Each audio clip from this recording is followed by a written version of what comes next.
Okay, it is a little after 8:30, about 8:31, and welcome to week number 4 of Introduction to Criminal Law. And I'm Professor Richard Wright. After this week, we have 2 more weeks to go.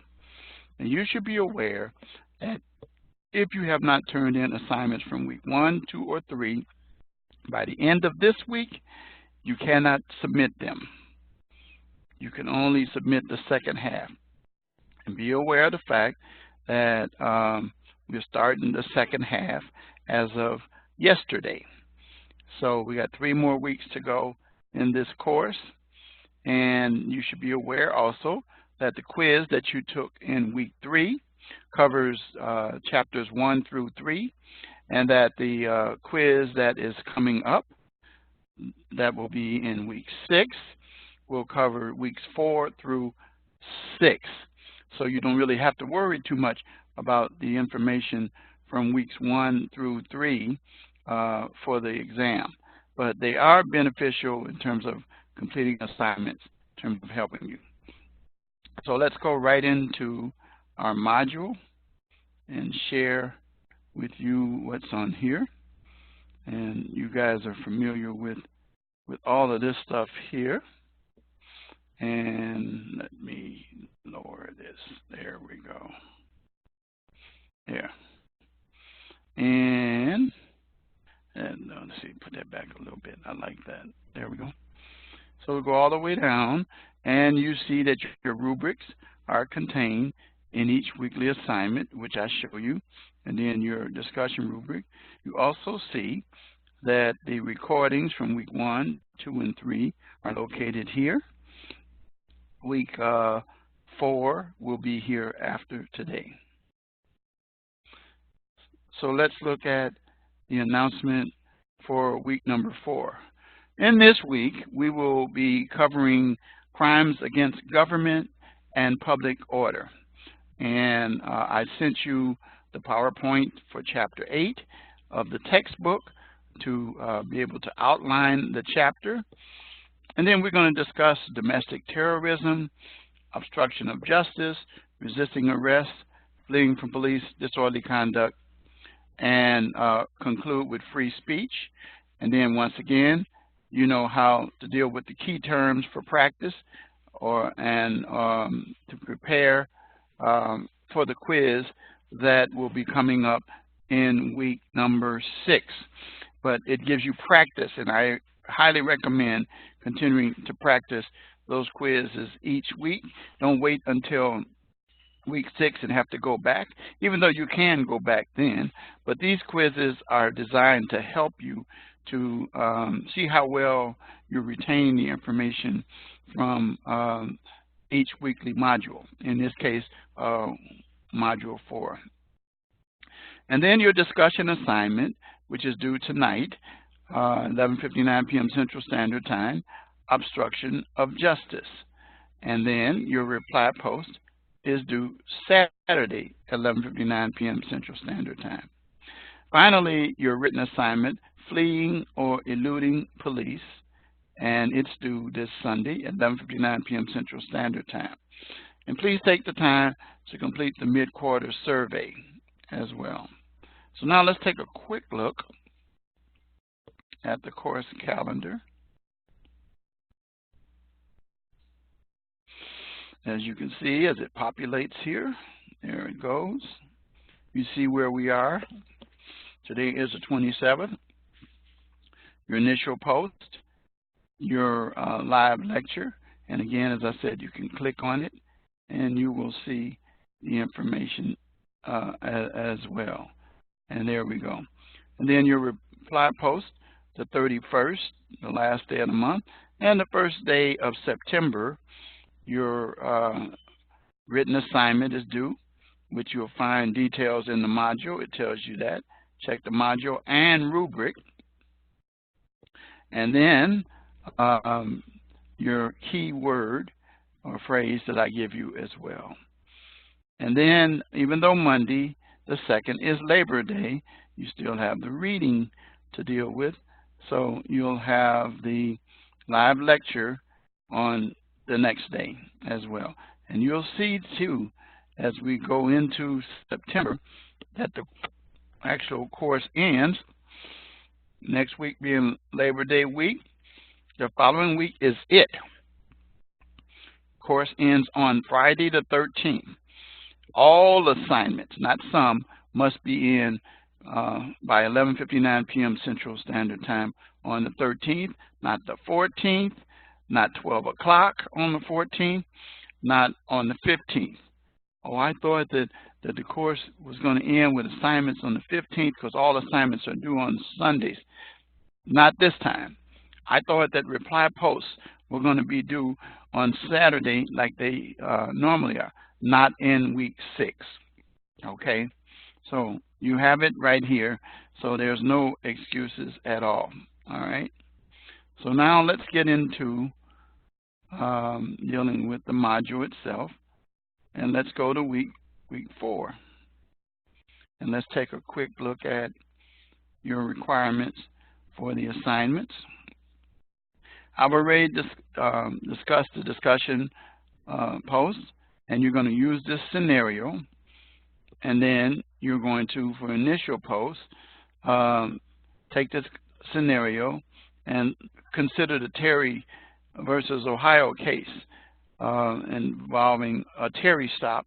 And then you're going to deal with these questions in your initial post. In your reply post, you're going to look at another student's post that may contrast. Defend your position regarding all the questions that you address in your initial post. All right.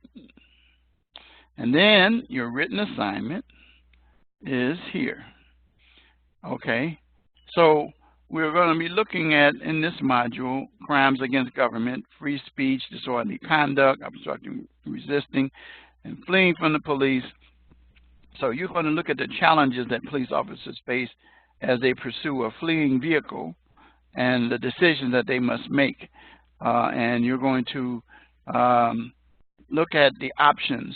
Now, this is a 2-part assignment. You should be accustomed to that already. In the first part, you'll examine the U.S. Supreme Court cases relating to fleeing police. And you can find information by checking on fleeing police cases, U.S. Supreme Court cases. And there are a couple we might discuss tonight. And so in the scenario, you're going to look at this scenario and you're going to apply it. And then you're going to take the sample pursuit policy of the department. All right. And then the Supreme Court case of Brower versus the county of Inyo. And you're going to take that. And then you're going to look at some other cases we'll talk about in a few minutes. And then in 2 pages, double space, you're going to deal with each of these 6 questions. All right? Make sure it says, if you use your textbook or outside sources, include a reference page. Not if, you should, because I'm going to be looking for citations and references in your papers. And be sure to cite those sources. Then you're going to complete a flyer, and there's a sample statute that you create as a training flyer for individuals involved in pursuit cases. So create a 1-page flyer that addresses these issues. Review the sample statute, and then explain police pursuit policies, identify due regard, and then at least 3 techniques used to terminate. We're going to talk about some of those tonight. And there is a template as well for that. You can get help, for example, if you're looking for those Supreme Court cases, by using guides for the assignment for this week, and then the online library, which helps you find cases that fit under various topics. Okay? And then you know how to submit your topics, your papers. All right? Once again, reminding you that there is a rubric that goes under here, and oops, My bad. So I got to add the rubric. So bear with me a minute while I add this rubric. I thought it was in here, so we got to make sure we add it. Give me a minute. Let's take a look where I can find my rubrics. Oh, let's go down to, let me go back so I can add the rubric. Okay. So I'm glad I noticed that. All right, so then I have to do this. I have to edit it.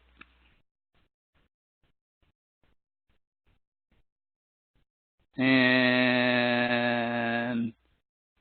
add a rubric. Select a rubric. Oh, the reason why is because I didn't make it available for you to see. It was already in there. Okay, now you can see it. So I click submit. I knew I had done it. So then let's go back, and you should be able to see it. So if you click on this, okay, now I got to go back out and come back in. It should be in there now. Okay. Now let's see. Open it up. Oh, it should be in there. Wait a minute. I don't know why it's not in there. Something's going on here. Let me go back.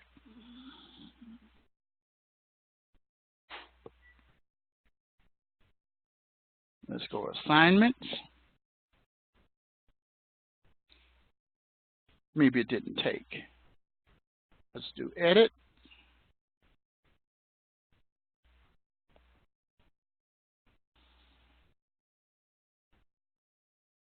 Okay, let's go down.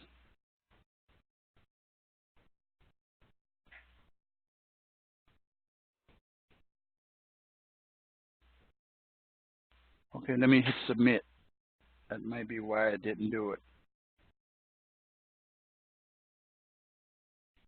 Okay, now it should be there. Wait a minute. It shouldn't. I don't know why it's not there.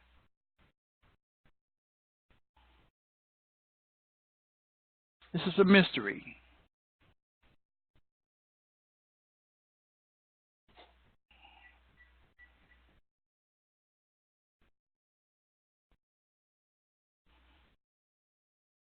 Edit.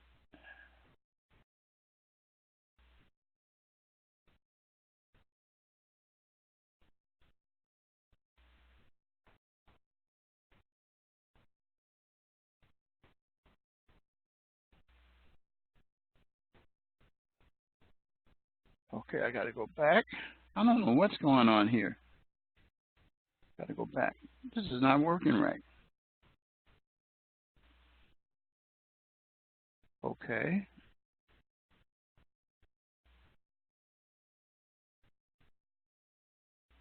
It's available.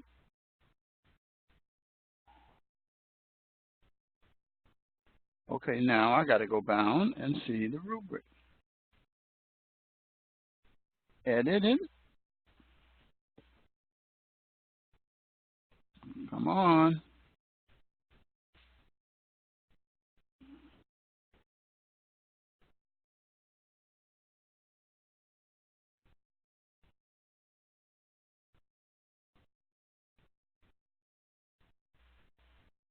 Okay, now there we go. I had to click yes with rubric scores. Okay, there we go.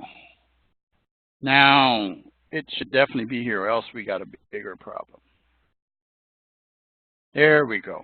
So view the rubric, and then you click on the rubric, and there it is right there. And it gives you the 2-page minimum requirement, APA citation, and then it tells you about the flyer. Okay, glad I saw that. So now there it is, as you can see.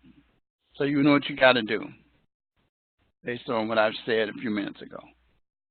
All right, sorry about that mix-up there. And then, of course, your live lecture, your key phrase I'm going to give you, and then your survey that you can take time to complete as well. All right, so now that I've just gotten that out of the way, the assignments, you know what those are. You got the rubrics now all straightened out that I should have put in there before, but I don't know what happened. So now we're going to talk about the topic of domestic terrorism first, followed by obstruction of justice, resisting arrest. Excuse me. Oh. Resisting arrest, fleeing police, and disorderly conduct. So what is domestic terrorism? It's something that's happening quite frequently in the country, and it is, according to the Federal Bureau of Investigation, it is the unlawful use of violence against a person to intimidate or coerce the government.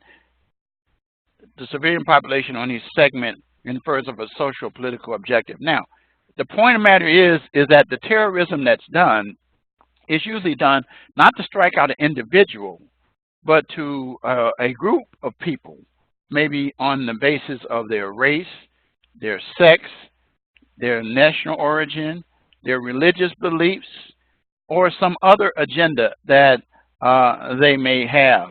And it takes place within the United States. One of the most noted ones happened on September the 11th. But then the one before that, that was most noted, was completely based on individuals who were U.S. citizens, and that was the Oklahoma City bombing that had taken place a few years before that. And it was a strikeout against the government.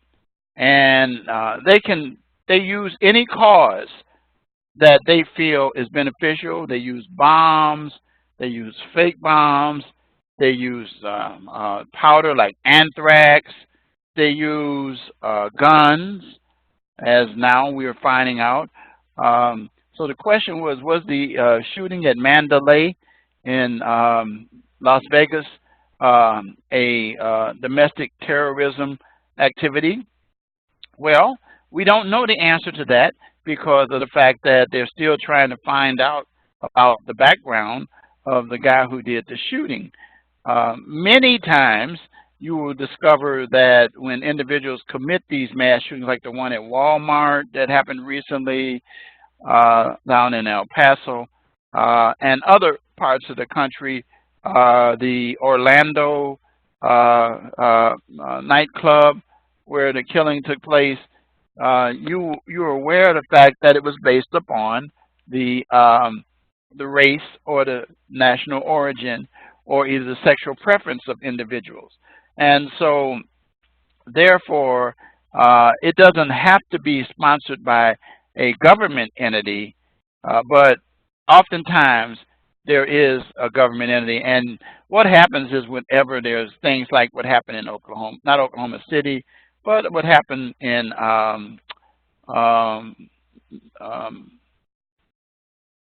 September the 11th in New York City, and what happened in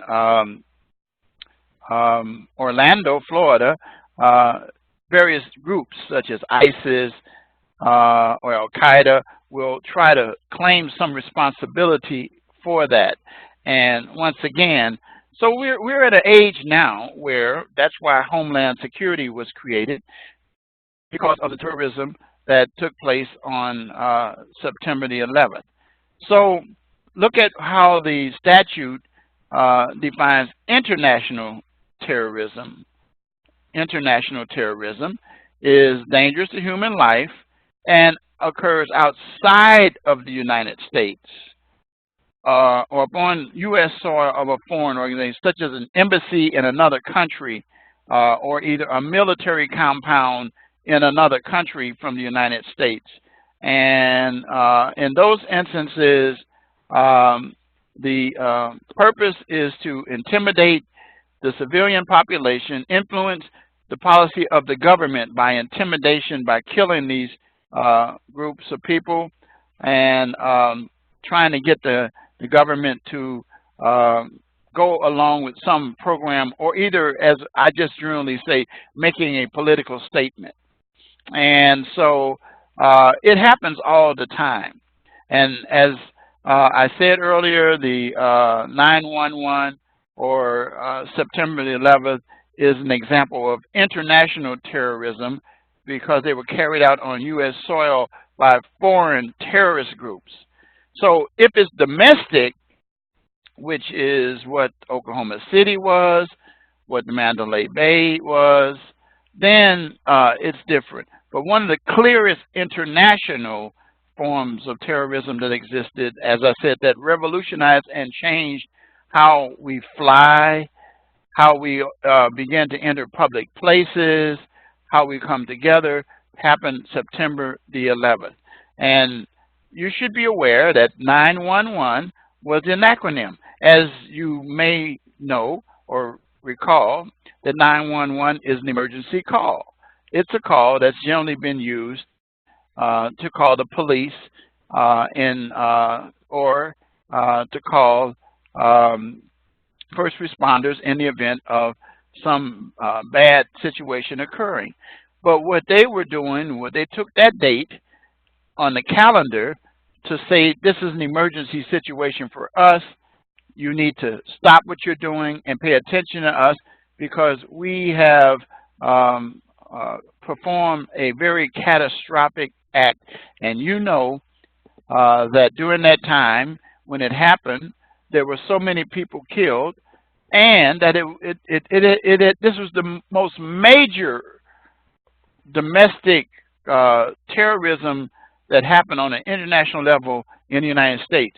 The one that happened before Oklahoma City that was major was at the military base, also known as Pearl Harbor in 1941. I believe it was December 4th. And that since that time, we hadn't really had a lot of that. But now we're at a time since September the 11th where we have actually put out flags that tell you, and you don't see them much anymore, but I remember when it first happened in 2001 that there were flags telling us what day it was. In other words, red alert or on a high alert. And we had to be conscious of that as we went about our daily activities each and every day. So that's what that is all about.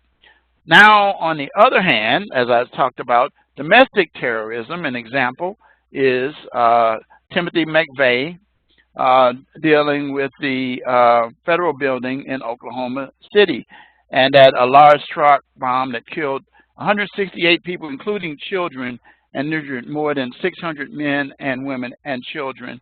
And so the purpose of that was McVeigh was trying to avenge the handling of an earlier incident at Ruby Ridge in Naples, where a federal agent was killed along with a 14-year-old child. So Timothy McVeigh felt that the Ruby Ridge incident was not handled properly, and that the death of the 14-year-old was unnecessary. That was his purpose. But did that make sense? So he kills other children in the meantime? But again, that's the activity that happened when it comes to the domestic. Another is the Olympic Park bombing that involved Eric Rudolph dealing with anti-abortion clinics and targeting those individuals by setting off bombs, and it resulted in deaths and injuries to 200 or more people and death to 2 people as well. So these are some examples of domestic terrorism. So it says, although local first responders will be the first at the scene of a terrorist event, the act of terrorism, though, is investigated by the federal government. Now we have the Homeland Security, we have the FBI, we have the ATF, Alcohol, Tobacco, and Firearms Agency involved, as well as working in conjunction with the local authorities the county, state, and municipal authorities to put together pieces of evidence. Gives an example here that look at how Timothy McVeigh was apprehended on a minor traffic stop, and when he was apprehended, and then Eric Rudolph was apprehended by a patrol officer who was checking behind a closed strip mall and found him hanging out in the area. So a lot of the arrests that take place based on domestic terrorism take place by local authorities. And so it is important for us to understand and recognize that we are very vulnerable now as a country. And so as a result, we live with, as the Patriot Act, which was passed, came out, that there are some people who feel like some of our rights were taken away. But the point of the matter is that it's not really take away rights. What it did was it gave the government an opportunity and a way to try to decrease or minimize domestic terrorism, and to be proactive in terms of not waiting for an incident to happen, and then to investigate them and then end them before they take place. You and I don't know how often that there have been aborted domestic terroristic activities because of the government and how they utilize the Patriot Act to be able to deal with terrorists. So it is a way of life. Again, as I said, Homeland Security did not exist prior to September the 11th, and Homeland Security is an agency that specifically at the point of the head of dealing with terrorism that takes place on our country, on our soil, whether it's based on international or is based on domestic terrorism, based on the fact that the individuals who commit the offense are citizens of the United States that are rebelling against the United States. So now let's talk about obstruction of justice. So what is obstruction of justice? The term tells what it is. It's not just lying, but misleading the police. So everybody is familiar with the Jesse Smollett case. And Jesse Smollett alleged that he was the victim of a beating by two guys who at first he had talked about wore MAGA hats, Make America Great Again hats, or that were, beating up somebody who might not have been sensitive to the President of the United States. But then it became pretty clear based on the investigation, after the police had spent hours and manpower and money to investigate, that it was actually a conjured up act and that it was misleading for him to have filed these charges, and that's what we call obstruction of justice. Another example of obstruction of justice is withholding information that prevents an investigation from operating in an orderly fashion. Obstruction can take place during in court and as well as on the streets. So in criminal justice proceedings, you should be aware that there are individuals who, when testifying, have a right to, whether it's a court or either in a hearing that's a government hearing, that like Congress or something along those lines, to plead the fifth. That is to utilize the constitutional right of remaining silent and not testifying against themselves, or either realizing that if they do testify, that the statements that they make may tend to incriminate them, and so they plead the fifth. You cannot call that obstruction of justice. However, obstruction of justice in a criminal or in one of those type of proceedings I talked about occurs, it says, when a person has done willfully and unlawfully after taking an oath during a court proceeding. So the key thing that triggers it is that when you put your right hand up, you do solemnly swear or affirm to tell the truth, the whole truth, and nothing but the truth, and then you proceed to not tell the truth, and then later on it's determined by evidence that comes forth that you did not tell the truth. Well, that's a form of obstruction of justice in a criminal proceeding, and it can result in jail time. And there are individuals who receive jail time not if they had told the truth, maybe they would have been incriminated, but didn't plead the fifth. But instead, they just decided outright not to tell the truth, and the truth came out later. And therefore, because they were under oath, and the judicial system or the process was relying on that, whether it's a congressional hearing, then that individual could be found guilty of perjury. So it happens in court, and it happens in formal hearings such as congressional hearings.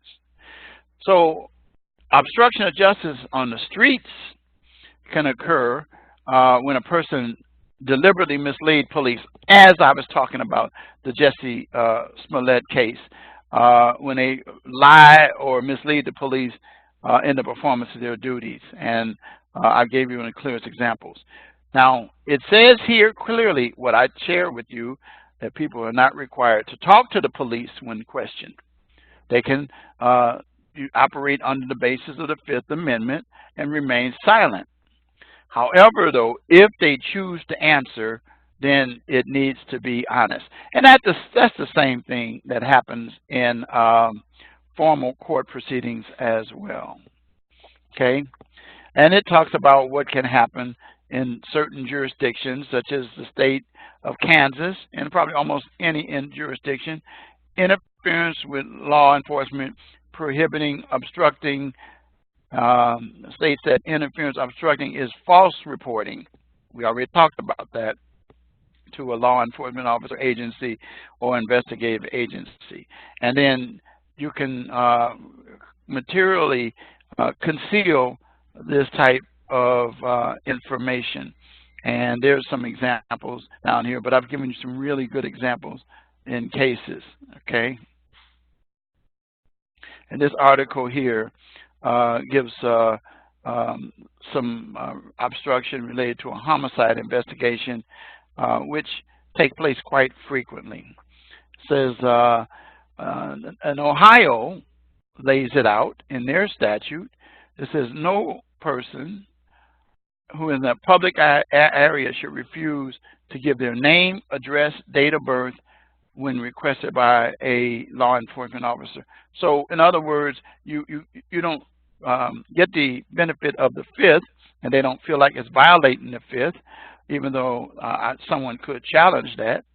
It says the person has committed or is about to commit a criminal offense, or the person witnessed any of the following: an offense of violence or a felony offense that results in substantial risk or serious injury to another or somebody's property, and any of these other two.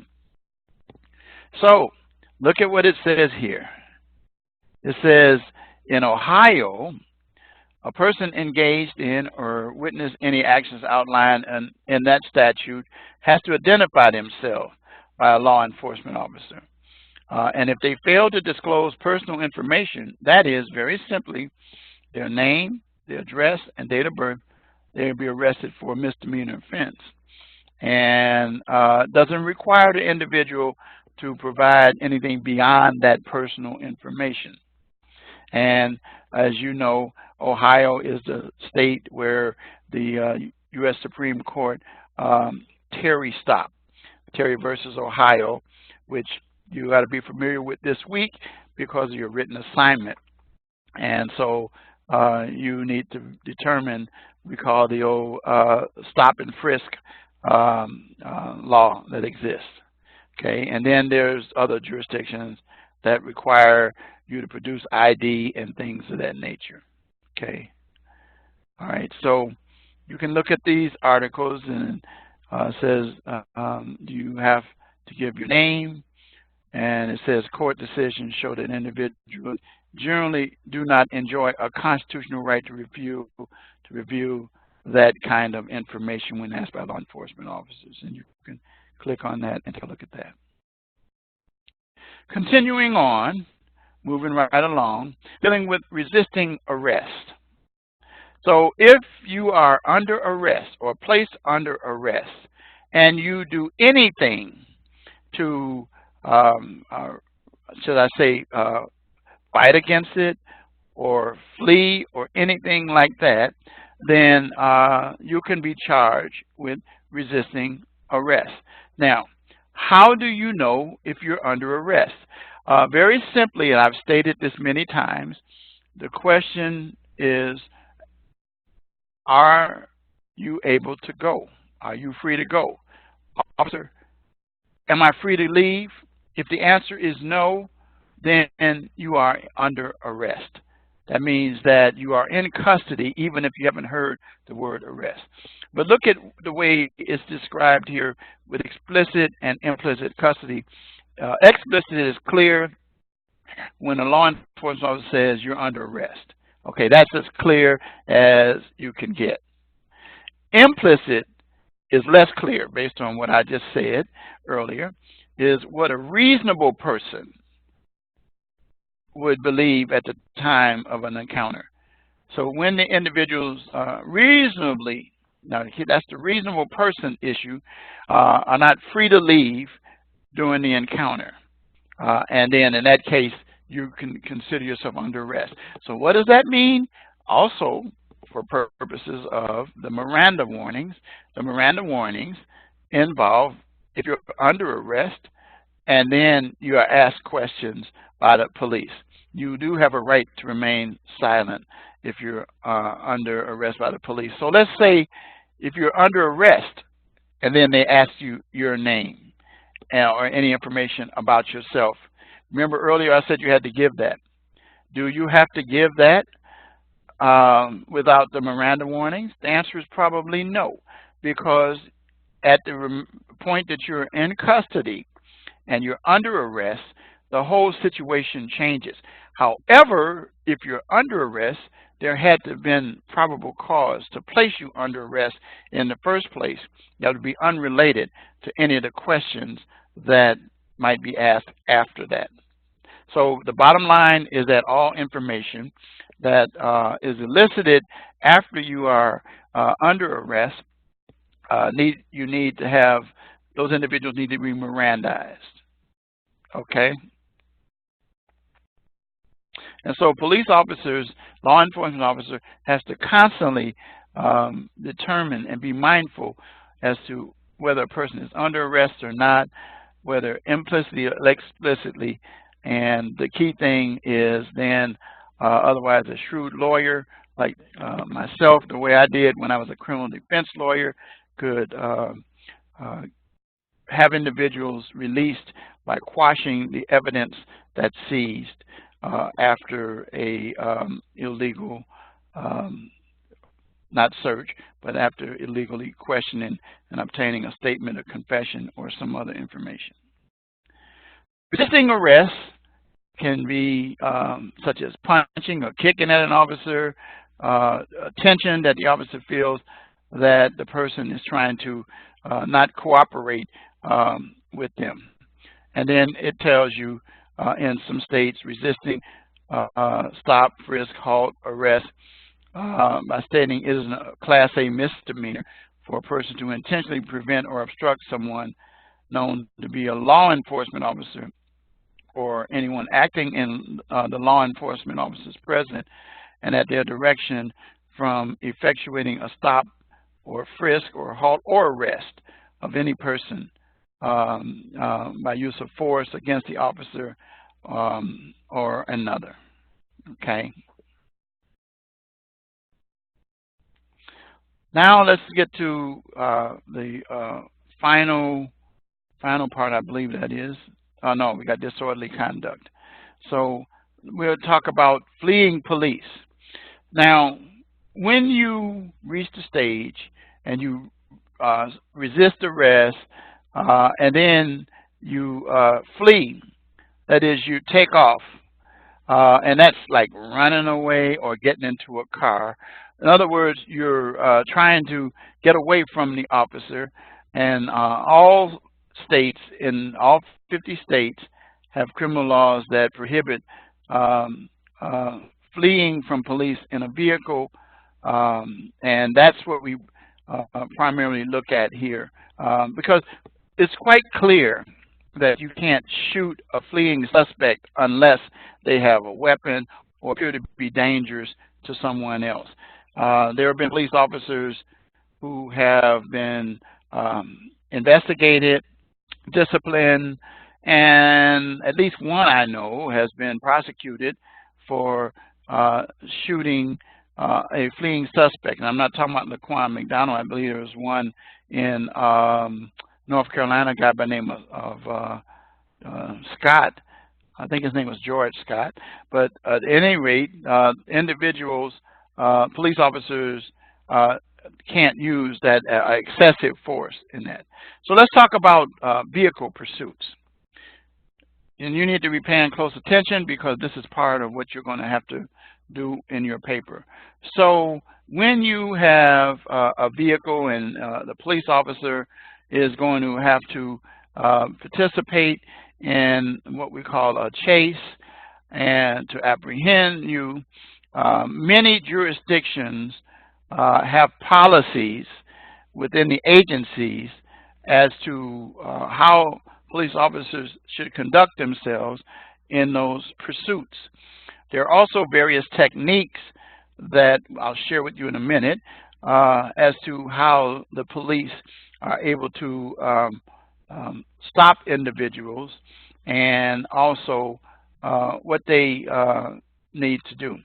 So it says here in our lesson here, it says a person is guilty of unlawfully fleeing an officer in a motor vehicle in the third degree when knowing that they've been directed to stop by a uniformed officer or a marked police vehicle by the activation of either the lights, siren, or anything, or they attempt to flee, such officer driver's next speeds which exceed 25 miles per hour above the speed limit. And so in that case, that's a situation where there's fleeing or looting. Now, when police have to chase those individuals, they again have to follow the department policies, and you're going to have a chance to deal with that in your assignment. And one of the things that has to be done is there has to be some consideration for the possibility of injuring innocent individuals. So it is quite clear that we have to, as law enforcement people, not endanger the lives of other individuals and must operate as a police officer under what we call due regard. That's a phrase you don't want to forget. And it says it's a degree of care that a reasonably careful person performing similar duties, acting under similar circumstances would show. And so you look at all of the circumstances as to how you would operate based upon, you'll see the policies. And there are consideration given to what time of the day is it. Sometimes there are more people out. The volume of pedestrian and vehicle traffic, what kind of offense that the person committed. You know, did they steal a candy bar? Did they do something like that? Did they threaten someone with a weapon? You have to also consider the weather conditions as well, because you know that chases can result in injuries or death based upon the weather conditions. The speed, there are certain speeds, and innocent parties driving can be killed or seriously injured, and then the officer's driving ability. And so there's a sample police pursuit policy that you can take a look at. Note for assignment. And so the key thing is that due regard is so important, and it's primary because it will save lives, and violating due regard could result in discipline as well as possibly a civil suit against the individual and or the department and those kind of things. So police have been trained, as we were when I was in the academy, to operate, and they got some more sophisticated ones, on what they call forced to stop or induced to stop techniques. And you can read about those in this article.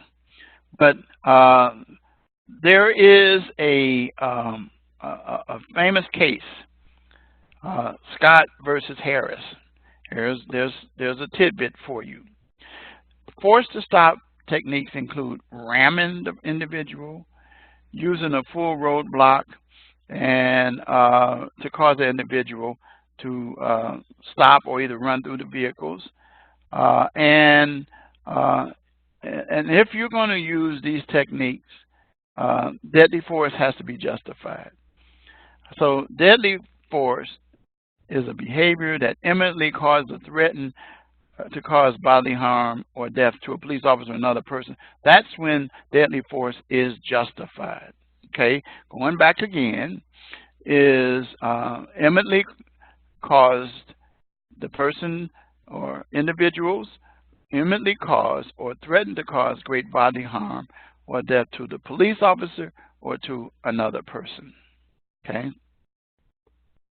Now, merely fleeing from police in a vehicle is something that is based on the expertise of the officer as to whether or not there is going to be death. So here are some examples here. Look at these. A suspect that fled, a violent felony, increases speed to 45 in a 30 in an attempt to get away from the police, but stops at all lights, uses turn signals. These driving behaviors are not overtly dangerous, and ramming wouldn't be justified. Why do you need to ram them? Because they're obeying. I mean, they're speeding 15 above, but they're not violating the traffic stops and things like that.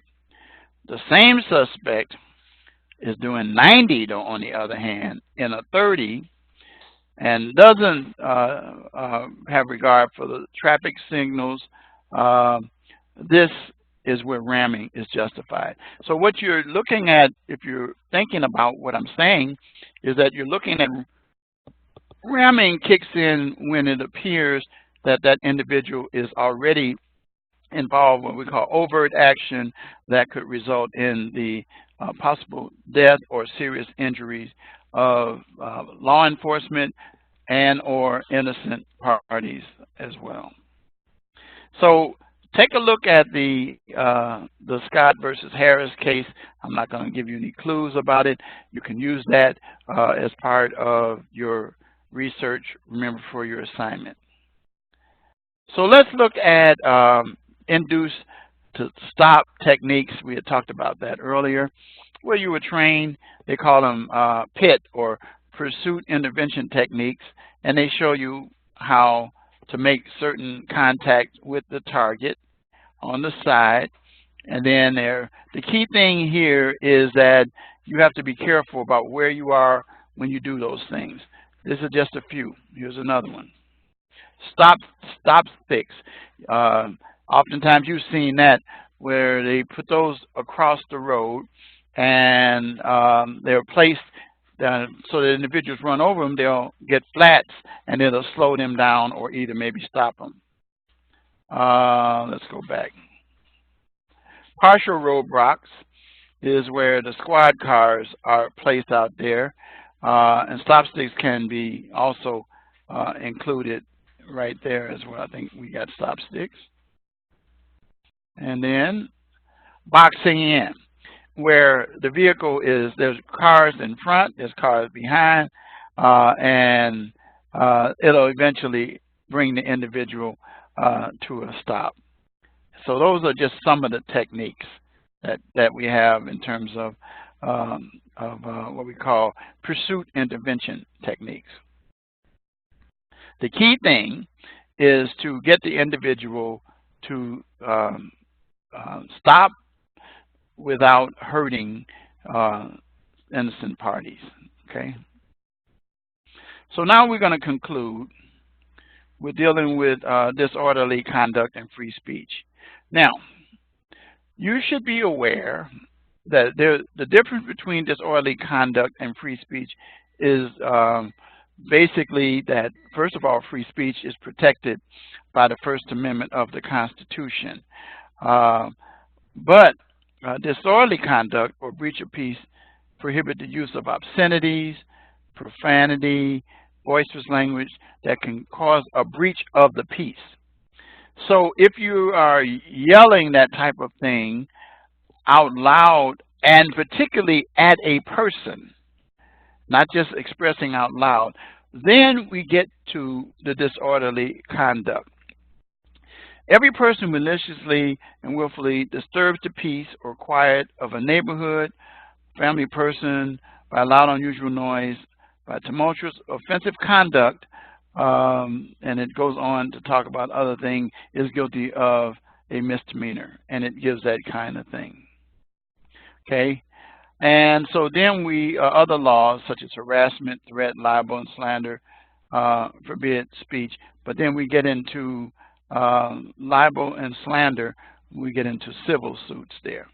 All right, but when you start to threaten somebody, then that's when we start to get closer to disorderly conduct. And then if you have a chance, here's a half-hour video which the Line of Duty, which is a series that we utilize that can give you more explicit details on disorderly conduct and how you can be arrested there. Okay? And that's pretty much it in terms of dealing with the issues. But now I want to take the time to, before I give you what I need to, is remind you to utilize these key terms again. Here, coming up.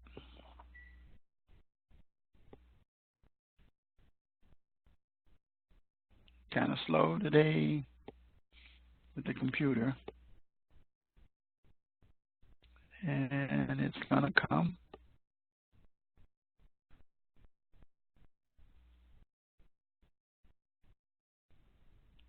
There we come. So then we use these flashcards, which you're familiar with, and then you know how to activate them so that it allows it. There they are. So you go through these, and this is like a summary or practice to help you determine how much you retain from the information that you learned. Don't do this first. Do this at the end, or do it before you have to take the quiz. But remember, your next real quiz in this course is not going to be that counts. Will be after during week 6. So let's say custody that is less clear and is concerned with what a reasonable person would believe at the time of police encounter. What is that? Implicit custody. That's the term we're looking for. Acts dangerous to human life that occur primarily outside the U.S. or upon U.S. soil by a foreign organization. They're intended to intimidate, course, a civilian government or the policy of government, or affecting that is a terroristic activity called international terrorism. Custody that is very clear and leaves little room for error or misinterpretation, and that is explicit custody. Using physical force to resist arrest. It's called resisting arrest. And so use these and go through these, and they will help you. All right? So now let's go back down to the bottom. And okay, free speech. So you can do the same thing. Click on it, and it will open up. For some reason the system is slower today.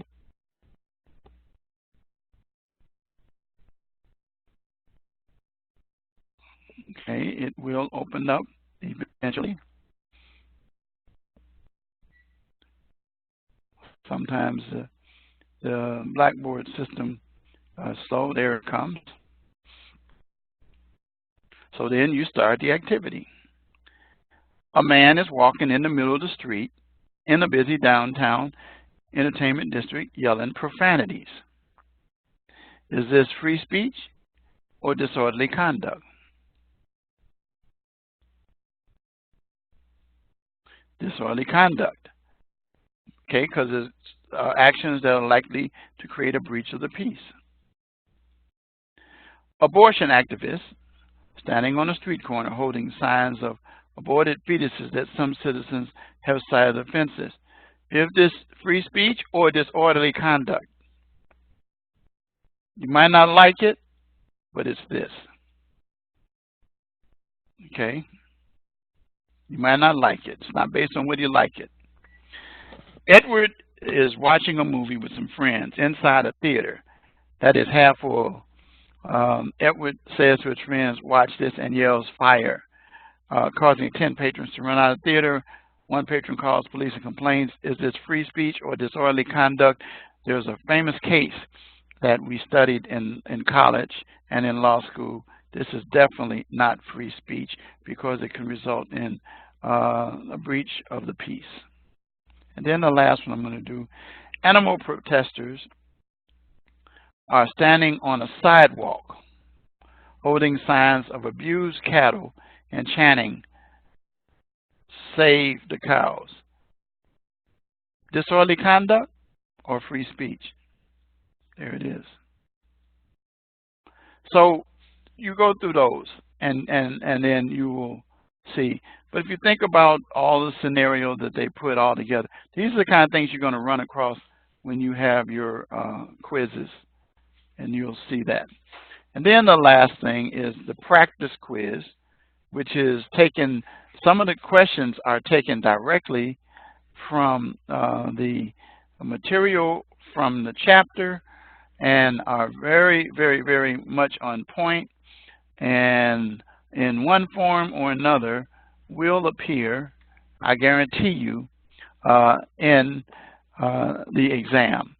And so these are preliminary things that can help you again. So you start this activity. A local resident is suspected of setting off a truck bomb at a religious temple, intentionally targeting parishioners. This is an example of state-sponsored terrorism, eco-terrorism, domestic terrorism, international terrorism. Local resident.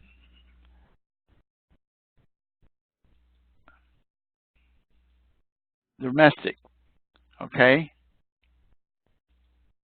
A foreign national living in your community is part of a terrorist organization from another country and intentionally blows up a city, blows up a city hall to avenge the death of others in his country. This could be international terrorism. That's exactly what it is. And then the last one, you stop a man that you believe was about to break into a store, but stopped when he saw your squad car.